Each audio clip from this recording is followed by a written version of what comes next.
Muy buenas tardes con todos. Primero quería saludar a todos los organizadores del Congreso Internacional de Derecho Administrativo y los Derechos Humanos, al doctor Miguel Ángel López, a todos los organizadores, a la comunidad académica de la UNAM y así a todos los congresistas, ¿no? Y a los panelistas que me acompañan en esta mesa.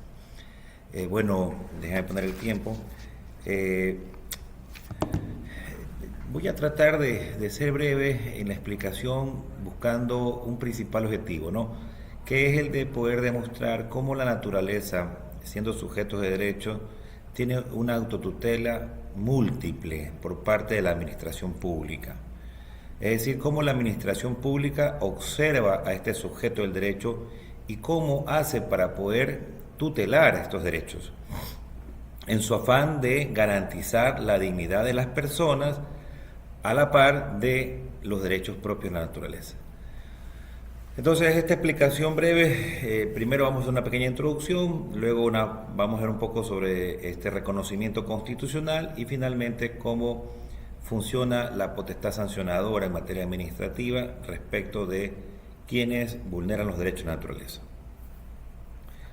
Eh, entonces, como ustedes conocen, es mundialmente conocido, la Constitución del 2008 de Ecuador fue la primera constitución y todavía sigue siendo la única constitución en el mundo que ha reconocido de forma expresa en su constitución los derechos de la naturaleza.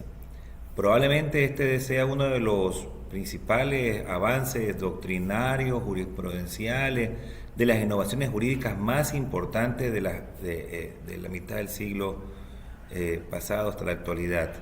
Tal vez sea uno de los temas más relevantes del constitucionalismo actual. En nuestra Constitución se contempla ya 18 años. En octubre pasado cumplió 18 años el reconocimiento de este nuevo sujeto del derecho. En el Ecuador, como la mayoría de los países, están los otros sujetos del derecho, como son las personas naturales, como son las personas jurídicas, como son los pueblos, nacionalidades y colectivos, y este nuevo sujeto que es un sujeto híbrido, y es un sujeto híbrido porque solo tiene derechos, no tiene deberes y no tiene obligaciones para con nadie. Sin embargo, es parte integrante de las relaciones jurídicas que se establecen dentro del sistema jurídico ecuatoriano. ¿De acuerdo? Entonces, en el Ecuador, a partir del año 2008, es decir, a partir de 18 años, coexisten, conviven en una armonía unas dos dimensiones, ¿no? Por un lado, la dimensión del reconocimiento del derecho humano al derecho a vivir a vivir un ambiente sano y ecológicamente equilibrado, que es un derecho humano, como bien decía el doctor Martínez, un derecho humanocéntrico, ¿no? Antropocéntrico, pero coexiste este derecho, que es tutelado por supuesto por el Estado y que no deja de ser menos importante, con los derechos de la naturaleza que se encuentran consagrados, a diferencia en el artículo 71, 72, 73. Es decir, dos dimensiones que la administración pública, en general el Estado, tiene que tutelar. ¿Y por qué tiene que tutelarlo? Porque la misma Constitución del Ecuador ha declarado, y también por supuesto en el desarrollo jurisprudencial, de que los derechos constitucionales son plenamente exigibles, son justiciables, son de igual jerarquía, y entonces no es que el derecho humano a vivir en un ambiente sano es superior al derecho a la naturaleza, sino que se encuentran en una misma jerarquía en materia de protección de derechos. Al principio hubo ciertos opositores, digamos, a la doctrina de que pueda ser un sujeto justiciable, había cierto debate de pronto sobre la justiciabilidad de los derechos de la naturaleza, pero todo eso se fue aclarando al principio, digamos, de la aplicación de la Constitución del año 2008, y a partir de ahí, bueno, evidentemente la Corte ha entregado mucho contenido jurisprudencial que ha permitido que el desarrollo integral de los derechos, ¿no? Porque no hay norma infraconstitucional en el Ecuador propia de los derechos de naturaleza, es decir, están en la Constitución y simplemente están en la Constitución, y a partir de ahí el desarrollo del contenido de estos derechos se ha hecho por vía jurisprudencial, por el más alto e importante intérprete, digamos, de la justicia constitucional, que es la Corte. Entonces, a partir de ahí, bueno, y también esto tiene una idea un poco asociada al desarrollo propio, digamos, de la justicia ambiental. Es decir, los derechos de naturaleza ha ido absorbiendo del derecho ambiental la mayoría de los principios, y uno de esos principios, que son los principios que nacen en la Declaración del Río a partir del año 92, es justamente de que todos los derechos ambientales son, ¿no?, justiciables, y por supuesto, como son parte de estos grandes derechos humanos, también los derechos constitucionales, llamados derechos de naturaleza, tiene que el Estado darle efectivo goce mediante procedimientos judiciales y administrativos. Así lo declara la Declaración de Río de Janeiro del año 92, y así lo recogió la Constitución del año 98, y así lo reformuló y lo reconfirmó la Constitución del año 2008. Entonces, luego de esta introducción, la Corte Constitucional lo que ha hecho en este tiempo, 18 años, es justamente no solo entregarle contenido a los derechos, porque una expresión propia, digamos, de la Constitución es el reconocimiento de los derechos en el artículo 71 en adelante, pero a partir del año 2008 nadie sabía pues cómo hacer efectivos estos derechos. Por más de que esté en la Constitución, ustedes conocen, la mayoría de ustedes abogados, conocen de que los derechos están constitucionalizados, pero se requiere siempre de normas infraconstitucionales que permitan instrumentalizar y que esto tenga una vigencia y una efectividad jurídica, ¿no? Entonces el problema era saber si se necesitaba o no una ley infraconstitucional para que aterricen en la vida real, en la vida práctica de los ciudadanos y por supuesto en la vida propia de la naturaleza estos derechos. Bueno, la Corte lo dejó claro, y la Corte dijo no es necesario que exista una norma infraconstitucional. El Estado es garante de todos los derechos constitucionales, los derechos de naturaleza son derechos constitucionales, y la administración pública tiene la obligación de hacer y no hacer respecto a estos derechos. Y la administración pública tiene la calidad de ser quien tutela estos derechos, así como tutela los derechos digamos, que provienen de la dignidad de los seres humanos, así como tenemos la policía que protege, digamos, la seguridad, del orden, así como tiene jueces para que resuelvan los conflictos, así también el Estado tiene que garantizar estos derechos, ¿no? Y bueno, y comienza a desarrollarse a partir de la jurisprudencia constitucional, sobre todo en los años 2000, 2020, 2021, 2022, diversas sentencias constitucionales que lo que hacen es atacar principalmente a la concepción o a la preconcepción o a esta cultura jurídica, digamos, de corte humanocéntrica, donde se pensaba de que la justicia constitucional, como la justicia administrativa, eran exclusivos de los derechos del hombre, ¿no? Y bueno, comienza a desarrollarse principalmente un caso célebre, el caso Bosque Protector Los Cedros, año 2021, donde mediante una acción, podríamos decir como allá en México, de tutela, acá una acción de protección, se destruye una concesión, que es un acto administrativo que fue entregado a una empresa para una exploración, digamos, para una concesión de exploración minera. Mediante una sentencia de la Corte Constitucional a favor de los derechos de naturaleza, se destruye un acto administrativo, y a partir de ahí, en el año 2021, ¿no?, comienza a desarrollarse una jurisprudencia que garantiza, digámosle así, a todos y a todas, de que los derechos constitucionales de la naturaleza no solo son, o no solo existe una vía para reclamarlos, es decir, existe una vía que por supuesto son la garantía jurisdiccional llamada acción de protección, que tal vez es una vía idónea para momentos de mayor dificultades, ¿no?, por la calidad de esta garantía, pero que existen otras vías, ¿no? Y ahí nace y se queda claro los tipos de responsabilidades que existen en materia ambiental. En el Ecuador existe la responsabilidad ambiental penal, la responsabilidad ambiental constitucional, la responsabilidad ambiental civil y por supuesto la responsabilidad ambiental administrativa, ¿no? Y aquí voy a aterrizar en cuál es el papel de la administración pública respecto de la tutela de la naturaleza como Estado, ¿no?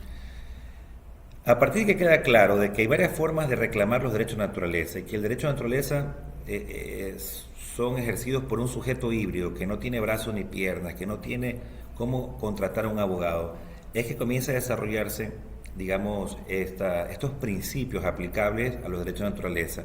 Y uno de los principios, por ejemplo, es el principio de cláusula útil constitucional, ¿no? Es decir, este principio de cláusula útil que normalmente es aplicado al derecho constitucional per se, donde se entiende de que las normas constitucionales deben ser entendidas e interpretadas de la forma que mayormente le dé vigencia, validez, eficacia a la norma, y que no existan interpretaciones que sean, digamos, torpes y que destruyan, digamos, el fin del derecho.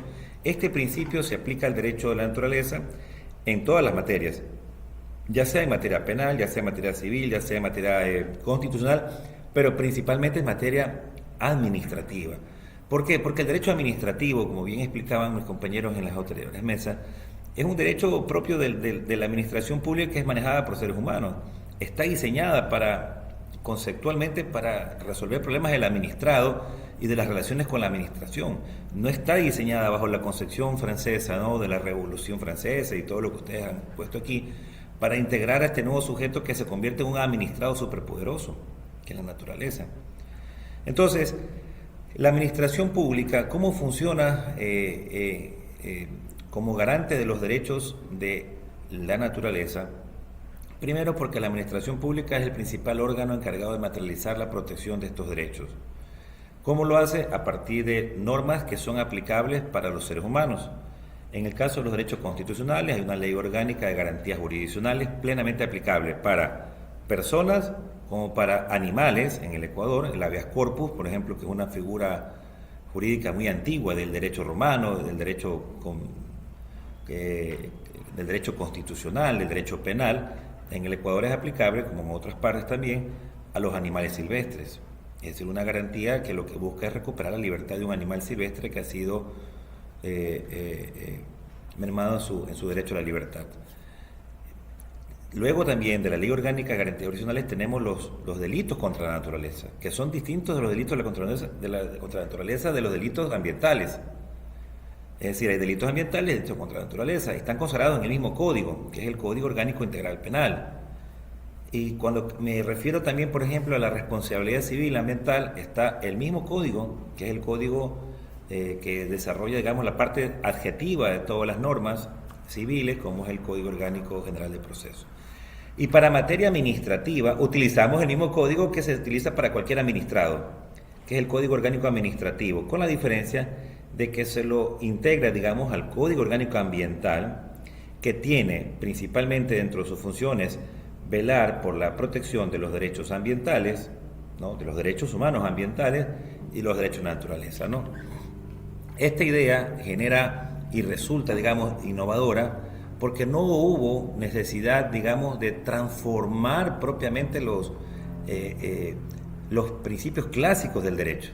Lo que hubo que hacer nada más es que la normativa integre un nuevo sujeto del derecho sin necesidad de transformar el sistema jurídico, ¿no? Se integró a la naturaleza como un sujeto que requería la tutela del Estado, y si requiere la tutela del Estado, por supuesto que la forma de protegerlo es mediante la normativa que se genera en la legislación, ¿no? El papel del Estado, para finalizar: administración pública, regulación. Tenemos varias leyes, todas se aplican para el sujeto de derecho naturaleza, como también para los seres humanos, también para los colectivos. A la vez también hace control y fiscalización la administración pública a partir de las actividades propias de la administración pública, ¿no? También de la política pública, por supuesto.